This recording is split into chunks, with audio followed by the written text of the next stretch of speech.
semakin dikenal baik di lokal, nasional maupun internasional. Dan semoga tahun depan sudah nggak pandemik ya, jadi kita bisa merayakan ulang tahun ke-51 dengan anggap wayang seperti halnya tadi ya. Amin. Baiklah, kita akan perdengarkan puisi karya Prof. Mukti Fajar yang menjadi persembahan khusus Dies Natalis ke-50 Universitas Widyagama Malang. Legasi para pendiri. Pesan buat Civitas Akademika pada 50 tahun Universitas Widyagama oleh Pak Guru Mukti Fajar. Assalamualaikum Civitas Akademika. Salam sejahtera. 5 dasawasa yang lalu, para pendiri membentangkan selembar sajadah pengabdian untuk beramal dan berdedikasi atas nama demi mencerdaskan kehidupan bangsa. Dengan kondisi compang-camping, para pendiri menorehkan idealismenya yang kini menjadi Universitas Widyagama.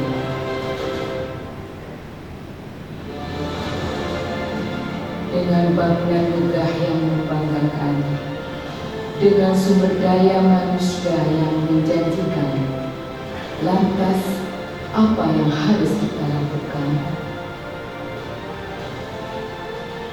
Perkembangan demikian tak lepas dari generasi pendahulu, mulai dari tukang sapu, security, driver, pengantar surat, tenaga kependidikan, dan para pendidik.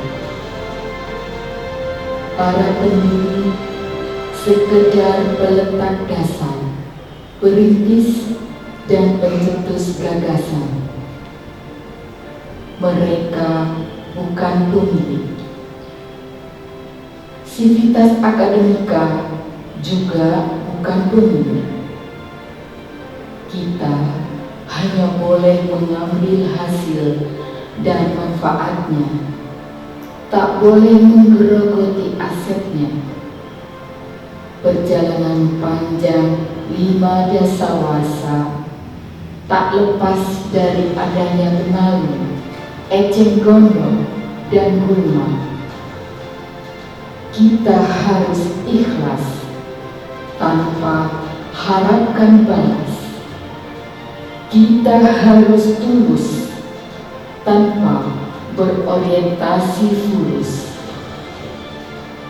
Civitas Akademika, para pendiri 2 telah tiada dan 2 dalam usia senja, menitipkan legasi ini untuk dijaga, dirawat, dan ditumbuh kembangkan. Era digitalisasi pendidikan tinggi mengharuskan kalian lebih kreatif dan inovatif. Masa depan legasi ini kami serahkan sepenuhnya kepada Civitas Akademika. Civitas Akademika generasi lanjut, malam kian telah lalu. Kami hanyut dalam tahajud.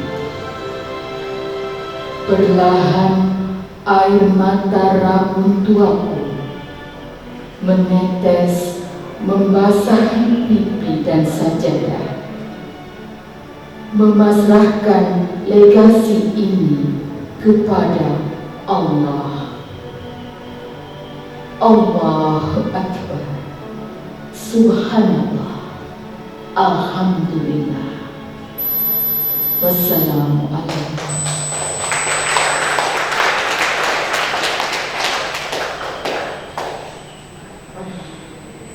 Waalaikumsalam warahmatullahi wabarakatuh. terima kasih sekali. Ada 3 kata yang saya titik beratkan, legasi ini. Untuk memelihara, merawat, dan menumbuh kembangkan. Semoga itu semua nanti menjadi harapan yang bisa direalisasikan kita semua. Amin. Semoga tetap sehat semuanya, kita semuanya. Kita doakan bersama, Berdoa mudah-mudahan bersama. para pendiri khususnya yang alhamdulillah pagi hingga siang ini hadir Wiwin, Prof. Mukti Fajar dan Prof. Mulyati mudah-mudahan berkumpul. Saya itu masuk di agama tahun 93. 20 belum kuliah ya. Jadi 28 tahun saya sudah mengabdi di agama. Lahir di Baju Kesuwen, kuliah di Jogja. Akhirnya saya sampai sekarang sangat mencintai Jogja.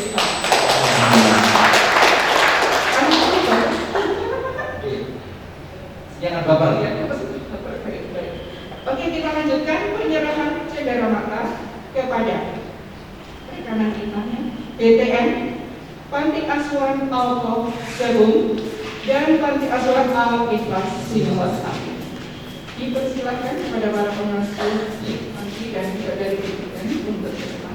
Ibu Wiwin, karena kondisi pandemi dari Tentunya kita menjalankan 50. ada 50 sesuai dengan 50 tahun Mas usia Widyagama. Monggo dipakai apa di awal? Dipersilakan. Silakan, silakan. Iya. Jadi dalam rangka 50 tahun emas Widyagama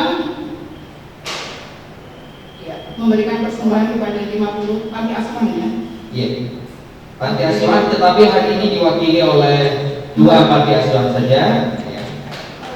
Ini pada Panti Asuhan Al-Ikhlas Singosari. Ini sudah menjadi mitra sosial kita. Oke, 40 pantinya langsung diantar ya Pak. Iya. Semoga ini menjadikannya. Ini pengurus dari Panti Asuhan Al-Kaf. Iya, Singosari ya Pak ya. Al-Kaf itu jagung. Oh jagung yang Al-Ikhlas yang Singosari. Kemudian ini ke BTN. Selanjutnya rekanan kita Bank Tabungan Negara.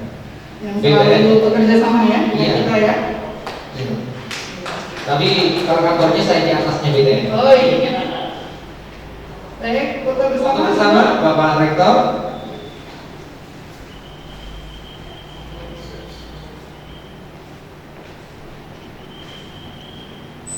Terima kasih. Terima kasih. Mudah-mudahan terima kasih juga kembali. untuk Yang Ibu dari BTN. ada dilanjutkan yaitu menerima santunan dari Universitas Widyagama Malang. Iya, kepada Panti Asuhan Al-Qof dan Panti Asuhan Al-Ikhlas. Yang 48 lainnya nanti Diantar langsung oleh panitia ke 48 panti asuhan yang sudah ditetapkan.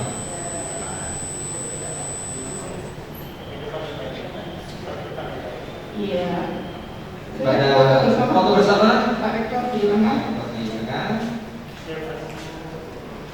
Salam kepada Adik-adik panti. kami di Panti. Mohon didoakan juga ya Widyagama semakin besar dan jaya. Semakin bermanfaat untuk umat. Baiklah Pak Zul, untuk selanjutnya kita punya dokter baru yang masih Fresh from Bogor. Februari ini Iya. muncul lagi dokter barunya yaitu Dokter Aji Suradi. Alhamdulillah. Dokter Insinyur Aji Suradi MSc. Dipersilakan untuk menyampaikan orasi ilmiah. Tapi sebelum itu ada yang tak lupa, tadi ada tamu kita, salah satu PDP Kepala Kemenang Kota Malang, Bapak Dr. Haji Mokhtar Zawi. Alhamdulillah terima kasih hadir di sini. Monggo Bapak Dr. Insinyur Haji Suraji M. Silakan.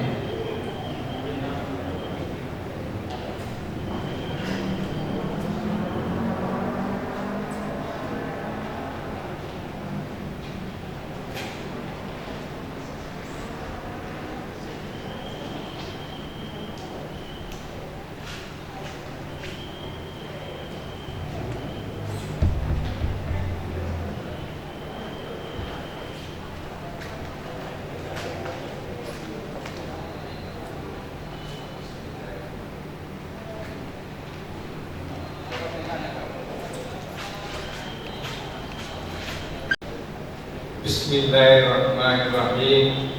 Assalamualaikum warahmatullahi wabarakatuh.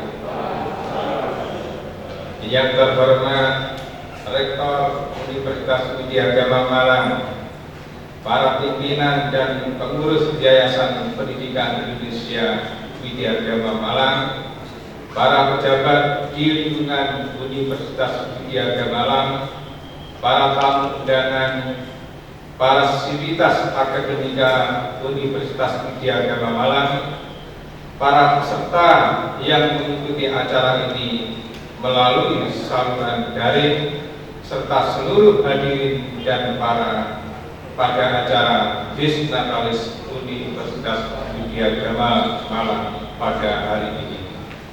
Izinkanlah pada kesempatan ini, kesempatan yang berbahagia, saya menyampaikan orasi ilmiah yang berjudul Problematika Kendaraan Berat ukuran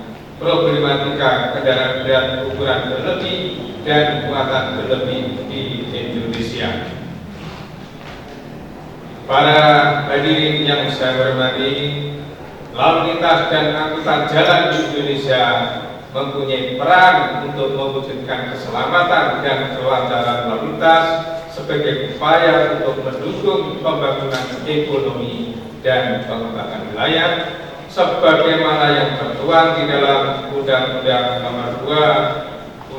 Nomor 22 Tahun 2009 yang mengatur tentang lalu lintas dan angkutan jalan.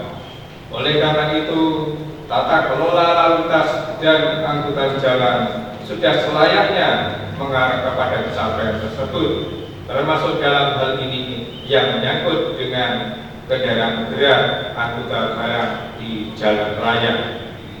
Terdapat dua hal utama yang terkait dengan keberadaan kendaraan berat angkutan di jalan raya, yaitu yang menyangkut dimensi kendaraan dan beban kendaraan.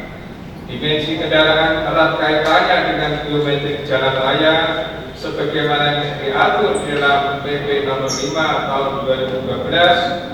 Sedangkan beban kendaraan terkait dengan struktur perkasan jalan dan jembatan. Kesesuaian kondisi kendaraan baik yang menyangkut dimensi maupun beban kendaraan merupakan bagian yang tidak terpisahkan dengan proses perencanaan sistem jaringan jalan. Perencanaan sistem jaringan jalan dengan berbagai hierarkinya, baik itu primer maupun sekunder, serta fungsi yang menyangkut arteri atau kolektor, klasifikasi jalan yang menyangkut jalan kelas 1, kelas 2, kelas 3, sebagaimana yang tertuang di dalam Permendikbud tahun 2018. Para hadirin yang saya hormati, membahas tentang kendaraan berat, dimensi berlebih dan muatan berlebih, maka bisa kita artikan bahwa sesuatu yang sangat menarik. Apa yang dimaksud dengan kendaraan berat, dimensi berlebih dan beban berlebih, yaitu adalah kendaraan yang ukurannya lebih atau over dimensi atau disingkat dengan OD, tidak sesuai dengan standar produksi pabrik. Artinya bahwa pihak jasa transportasi telah melakukan modifikasi kendaraan sehingga ukurannya menjadi lebih besar, sehingga mempunyai daya angkut yang lebih banyak. Sedangkan beban lebih atau overloading atau disingkat dengan OR adalah suatu kondisi di mana kendaraan yang mengangkut muatan yang melebihi batas yang diizinkan. Dengan mengangkut beban yang lebih besar, maka perusahaan angkutan mengharapkan terjadi efisiensi pengangkutan yang lebih kurang. Istilah yang populer di kalangan para pengamat atau pemerhati dan perbincangan di forum-forum diskusi transportasi menyebut bahwa kendaraan berat overdimensi atau OD dan overloading atau OL disingkat dengan odol. Jadi, odol adalah overdimensi dan overloading. Lalu apa yang menjadi problematika di dalam odol itu sendiri? Hadirin yang saya hormati, terkait dengan problematika tersebut, fakta di lapangan menunjukkan bahwa telah terjadi penyimpangan dari ketentuan yang telah diatur dalam berbagai peraturan perundang-undangan, kendaraan berat telah dimodifikasi menjadi ukuran yang lebih besar dari ukuran yang standar. Terkait dengan beban lebih, penelitian yang telah dilakukan oleh Suraji et al. Tahun 2016 menunjukkan bahwa kendaraan berat odol mempunyai indikasi pada nilai faktor ekivalensi beban mutu atau vehicle damage factor dan nilai kumulatif equivalent other absolute atau CESA. Bahkan secara struktur perkerasan akan dapat menurunkan umur rencana perkerasan jalan dan membutuhkan tebal perkerasan yang lebih besar. Mulyono tahun 2021 sudah menyatakan bahwa persoalan kendaraan berat odol menyangkut banyak pihak yang terkait. Kerugian yang diakibatkan pada struktur perkerasan jalan progresif sesuai dengan beban suhu yang meningkat. Di sisi lain yang terkait dengan beban kendaraan, banyak kalangan usaha transportasi yang melakukan muatan berlebih dari beban yang diizinkan. Secara lebih rinci, permasalahan overdimensi di lapangan dapat meliputi yaitu banyak kendaraan yang mengangkut muatan lebih dari ukuran yang telah ditentukan. Yang kedua, ditemukan ketidaksesuaian antara visi kendaraan dengan dokumen buku uji, buku kir, dan sejenisnya. Yang ketiga, masih lemahnya penindakan hukum terkait dengan pelanggaran kendaraan berat odol. Sedangkan permasalahan overloading di lapangan dapat meliputi terjadi muatan berlebih dari batas muatan izin dan beban suhu kendaraan. Denda atau sanksi yang diterapkan di jembatan timbang lebih berorientasi kepada pendapatan, bukan pada efek jera supaya dia tidak melakukan pelanggaran terjadinya odol.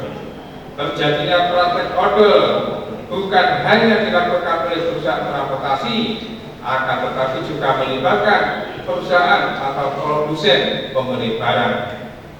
Hadirin yang saya hormati, dampak yang ditimbulkan adanya kendaraan berat odol sangat luar biasa dahsyatnya. Beberapa dampak yang dapat diidentifikasi, yang pertama adalah adanya kerusakan struktur baik itu jalan maupun jembatan. Yang kedua, terjadinya risiko kecelakaan yang lebih tinggi. Yang ketiga adalah adanya biaya pengguna jalan atau road user cost. Kemudian yang keempat, biaya operasional kendaraan menjadi lebih tinggi karena mengangkut beban yang lebih banyak. Kemudian yang kelima, menimbulkan polusi udara dan kebisingan. Penelitian yang telah dilakukan oleh Hamid dan Pratap tahun 2018, juga Yakob serta Khan pada tahun 2014, secara umum mempunyai hasil kesimpulan yang sama, yaitu dampak yang ditimbulkan adanya kendaraan berat odol akan berpengaruh pada perkerasan jalan dan kinerja jalan. Lalu bagaimana upaya solusi yang perlu dilakukan? Hadirin yang saya hormati, terkait dengan permasalahan kendaraan berat odol, sebenarnya pemerintah telah melakukan upaya dalam penanganan hal ini, walaupun belum maksimal. Penanganan yang telah dilakukan oleh pemerintah meliputi perbaikan layanan, baik itu peningkatan kompetensi sumber daya manusia yang terkait dengan keberadaan odol, kemudian penerapan e-manifest dan e-tilang, kemudian mengatur daya dukung jalan dan jembatan yang terkait dengan ruas jalan. Yang keempat, pengawasan dan penegakan hukum kendaraan odol di jaringan jalan umum maupun pelabuhan. Hadirin yang saya hormati, namun demikian, upaya yang telah dilakukan oleh pemerintah terkait dengan keberadaan kendaraan berat odol, bagaimana yang diuraikan di atas, masih belum signifikan hasilnya dan masih jauh dari harapan. Sebagaimana penelitian yang dilakukan oleh Hadi Wardoyo tahun 2012 bahwa pemerintah telah memberikan batas toleransi batas kelebihan muatan bagi kendaraan truk Kemudian penelitian yang dilakukan oleh Karpi tahun 2019 telah membuat model pencegahan kendaraan berat supaya tidak terjadi overlapping. Kemudian pendapat dari Mutadi tahun 2020 yang mempunyai gagasan bahwa persoalan kendaraan berat model secara bertahap dapat dialihkan ke model transportasi kereta api. Namun demikian perlu penyiapan baik perangkat infrastruktur maupun aspek manajemen. Namun demikian rasanya masih diperlukan upaya yang sistematis dan terkonsep dengan matang yang melibatkan berbagai pihak yang terkait sehingga semuanya mengarah pada muara penuntasan permasalahan kendaraan berat odol. Slogan yang sering didengungkan oleh para pemangku tanggung jawab di forum-forum hanya sebatas slogan, akan tetapi hasilnya masih jauh dari harapan. Sebenarnya penyelesaian problematika kendaraan odol di Indonesia mempunyai manfaat yang luar biasa. Di antara adalah yang pertama, yaitu infrastruktur jalan, jembatan, pelabuhan dan sejenisnya akan mempunyai umur teknis yang lebih panjang sesuai dengan perencanaan. Yang kedua, meningkatkan keselamatan bagi pemilik kendaraan dan pengguna jalan. Yang ketiga, memperlancar arus lalu lintas dan distribusi barang. Yang keempat, memperpanjang umur kendaraan.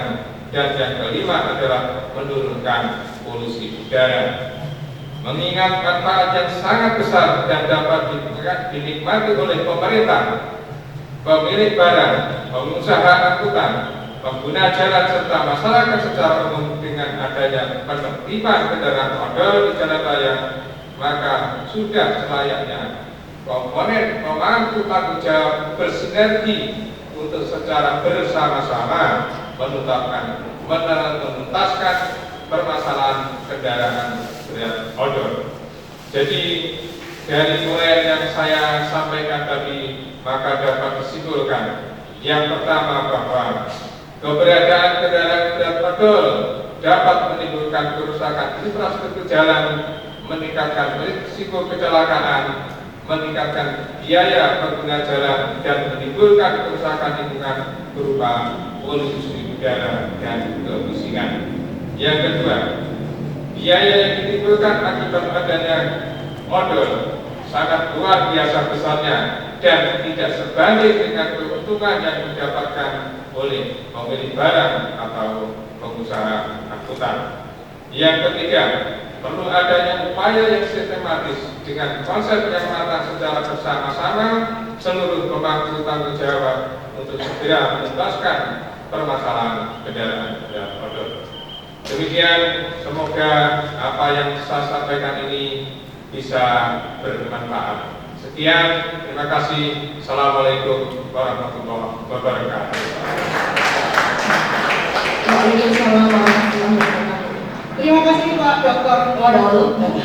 Sebentar Pak Aji mau menyerahkan disertasi ke Rektor. Monggo dipersilakan Rektor untuk menerima disertasi dari Pak Dr. Bapak Saji beli terasi, Cakep. pasar Blimbing beli dodol. Dodol. Pak Haji Suradi menyampaikan orasi. Ternyata tim dokter yang jawab Dokter Odol. Dokter Odol. Oke. Selamat Haji. Terima kasih Pak Haji Suradi. Mulai sekarang saya manggilnya bukan Pak Haji tapi Dokter Odol. Ya. Kalau Bu Riri Dokter Sampah. Pak Zul, bentar lagi ya dokter juga ya. Amin. Oh, sudah lama Pak dokternya Pak. Saya juga lama dokter. Dosen kerasan di kantor. Dosen Dokter. Dosen kerasan di kantor. Oh ya, dokter Anda Anda. pulangnya malam terus. Oh iya iya. Oke, kita lanjutkan. Menyanyikan lagu Mars Widyagama. Widyagama. Yang bertugas Martina, diri silakan. Hadirin dimohon berdiri. Iya.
Terima kasih, hadirin persilakan duduk kembali. Ya. Alhamdulillah. Alhamdulillah. Acara sejak awal dari bagian 94 sudah kita lalui bersama-sama. Iya, berarti sudah selesai acara hari ini. Acara hari ini sudah selesai dan akan kita tutup. Setelah kita tutup nanti baru kita membaca prosesi. Secara formal seremonial ini harus kita akhiri dengan ucapan Alhamdulillahirabbil alamin. Kami selaku MC mohon maaf bila ada kata dan dari kita yang kurang berkenan di hati Bapak Ibu semua. Semoga kita semuanya sehat dan bisa bertemu lagi di tahun depan di ulang tahun Widyagama yang ke-51. Amin. Mudah-mudahan kita masih diberkahi umur untuk terus menikmati kemajuan-kemajuan Widyagama. Berarti sekarang yang ditunggu tuh Pak Zul, kita akan Bahagia. bagi door prize sebanyak 24 Ya. door prize.